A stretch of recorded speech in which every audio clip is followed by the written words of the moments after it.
para todos, tá bom? Então vamos dar um passo aqui, vamos para o passo 2, que é ler esses dados da memória. Então, como é que a gente vai fazer essa leitura, né? Como é que a gente vai trabalhar com esses dados? A gente acabou de capturar o Entity List, né? Ou seja, a lista de entidades, ou seja, uma lista dos players do nosso game, e a gente também capturou o View Metrics. Então, a gente vai fazer o quê? A gente vai fazer um loop entre a lista de entidades, capturando a posição de cada um. Então, veja só aqui no exemplo de código, certo? Nesse pequeno algoritmo aqui. Então, a gente vai fazer um for, certo? Ou seja, um loop, né? Através das entidades, ou seja, a gente vai fazer um loop de 0 até o número de entidades, né? Número de entidades menos 1, veja só que tá aí, menor, né? Não é i menor ou igual. Enfim, então a gente vai fazer um loop entre o número de entidades, tá? Pegando cada entidade, cada player que a gente está capturando lá da nossa lista, do nosso array de players. E veja só que logo abaixo, tá? A gente vai em cada player, ali, Entity List, né? Em cada player, e a gente pega a posição daquele player e grava essa posição em Entity Pos. Ou seja, Entity Position. Ou seja, se a gente for trazer para português, seria algo como a posição da entidade. Veja só que ele é um float, né? Eles são 3 floats, na verdade. Ele é uma rede float de 3 posições, né? Ou seja, ele vai gravar aí 3 floats, que é o quê? A posição X, Y e Z, certo? Do plano cartesiano ali, né? Então, como a gente está trabalhando com o mundo 3D, cada objeto ali no mundo 3D, né, daquele mundo do game, ele vai ter uma posição X, uma posição Y e uma posição Z, tá bom? Feito isso, a gente pode ir para o passo 3, que é o Road to Screen, que é converter a posição de cada entidade para o View Space, tá? Então, agora que a gente pegou a posição dele, a gente tem o X, Y e Z daquele player específico que a gente tá, né, ali no loop, a gente tá pegando player a player, né? Entidade a entidade, então aquela entidade específica que a gente tá lá, a gente pegou a posição dele, a posição X, Y e Z, que tá ali dentro de Entity Pos, e agora a gente tem que converter essa posição, certo, do espaço do game, né, do mundo do game, dentro para o nosso View Space, ou seja, para o espaço enxergável, né? Então a gente vai fazer isso através da funçãozinha Road to Screen, tá? Que é uma funçãozinha um pouco mais complexa, que a gente vai ver mais lá pra frente, como é que ela funciona, de uma maneira bem rápida, né? Assim, mais por cima, né? Vou gastar muito energia com isso, não. Geralmente a Road to Screen ela é igual para todos os games, então não vale a pena gastar tanta energia assim nessa função. Beleza? Então o que é que eu tô passando para Road to Screen? Eu tô passando a posição da nossa entidade, certo? Do player que a gente tá querendo saber onde é que ele tá. Veja só que é uma posição 3D, X, Y, Z, certo? Eu tô passando a nossa View Metrics, ou seja, o endereço que a gente conseguiu lá da nossa View Metrics, tá? E tô passando também as dimensões da nossa tela, porque a gente pode estar jogando em modo janela, né? Então a gente tem que converter ali nas dimensões da nossa tela, certo? A gente pode estar jogando em resoluções diferentes e tudo mais, e a gente precisa trabalhar com a resolução que a gente está jogando.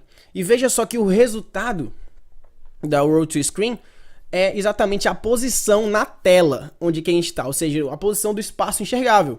É exatamente a posição no View Space, tá? Veja só que são 2 floats somente, né? Então é um array de float de 2 posições, porque ele vai aqui colocar somente num espaço 2D, né? Ou seja, somente a posição X e a posição Y, não tem a posição Z, né? E é exatamente porque a nossa tela ela é 2D. Né? O mundo do jogo ele é 3D, só que o que a gente enxerga ali na nossa tela é somente aquele espaço 2D ali, ó, View Space. Né? Então, quando ele converte pra gente, ele converte exatamente onde ali na nossa tela é que tá essa posição do mundo do jogo. Né? Se tá atrás da gente, ele provavelmente vai retornar -1, algo assim, né? Depende de como você implementar o Road to Screen. Né? Se tá na nossa tela, em algum espaço da tela, ele vai retornar exatamente aquela posição na tela onde é que tá pra gente poder desenhar. Beleza? Então a gente passou pelo passo 3 e agora é o passo 4, que é exatamente desenhar na tela. Agora que a gente já tem a posição onde é que a gente deve desenhar, é somente desenhar. Só que olha só, eu coloquei um PS aí.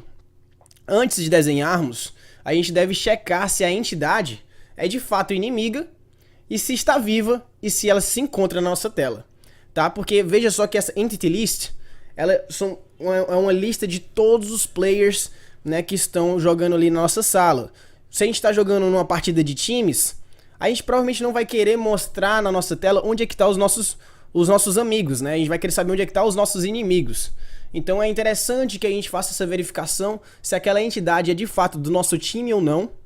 E se aquela entidade ela tá viva? A gente não vai querer mostrar players mortos. Talvez elas nem consigam aparecer na tela, nem estejam na tela, né? Então, pra gente não perder tempo, a gente checa se o HP daquele player, né, tá acima de 0 e abaixo de 100, né, que é o máximo no caso. Então, o que a gente vai fazer?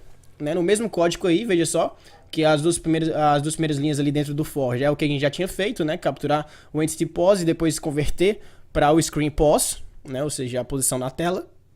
E agora, a gente vai fazer uma checagem, né, se o HP dele, né, daquela entidade que a gente tá pegando, né, porque a gente tá pegando entidade por entidade, né, player por player, se o HP dele é maior que 0 e o HP dele é menor que 100, ou seja, se ele tá vivo, né, e também se ele é do nosso time, né, se ele não for do nosso time, aí sim, ele entra no if, porque, ó, veja só, coloquei uma setinha aí, né, que é dessa linha que eu tô falando, beleza? E se todas essas coisas forem verdadeiras, né, ou seja, se ele estiver vivo e não for do nosso time, for um inimigo, a gente desenha as informações na tela, né? E claro, né, se a entidade estiver na tela, porque ela pode estar atrás da gente, né? Pode estar em algum lugar onde a gente não consegue enxergar na tela, então não tem como a gente desenhar. A gente vai desenhar somente ali na tela, né? Então a gente consegue desenhar todos os players que estão ali no nosso campo de visão, nosso view space, por mais que ele esteja, né, atrás de uma parede, atrás de qualquer objeto que a gente não conseguiria enxergar se não fosse através desse hack. Então veja só que é basicamente isso. O SP-Hack ele é bem simples, ele consiste somente nesses 4 passos, que é encontrar os dois endereços, né, a lista de entidades e o View Metrics, né, depois pegar a posição de cada entidade e converter essa posição para a posição da tela, né, ou seja, o View Space. Feito essa conversão, é somente desenhar naquela posição, bem simples mesmo. Tá? Então somente esses 4 passos e depois disso, tcharam, a gente tem aí o SP-Hack, tá? Estamos com o SP-Hack feito. E é isso que a gente vai ver agora na prática, nas próximas aulas. Esse aqui eu passei somente a teoria, o conceito, para você ver como é bem simples e vai ficar mais familiarizado de quando a gente estiver fazendo isso na prática, né, agora nas próximas aulas, beleza? Então eu te vejo nas próximas aulas. Grande abraço. Se você deseja aprender a como criar seu menu, ou chat, aimbot, hacker, ESP qualquer trapaça para seu jogo favorito, na descrição do vídeo eu tenho nosso curso online que ensina passo a passo, em 4 semanas, a criar seu próprio menu ou chat. Apenas siga o passo a passo ensinado até o final desse vídeo, para fazer a instalação de forma correta e o download do mod, sem problemas, não tem erro. Deixe seu comentário, se inscreva no canal e ative o sino de notificações.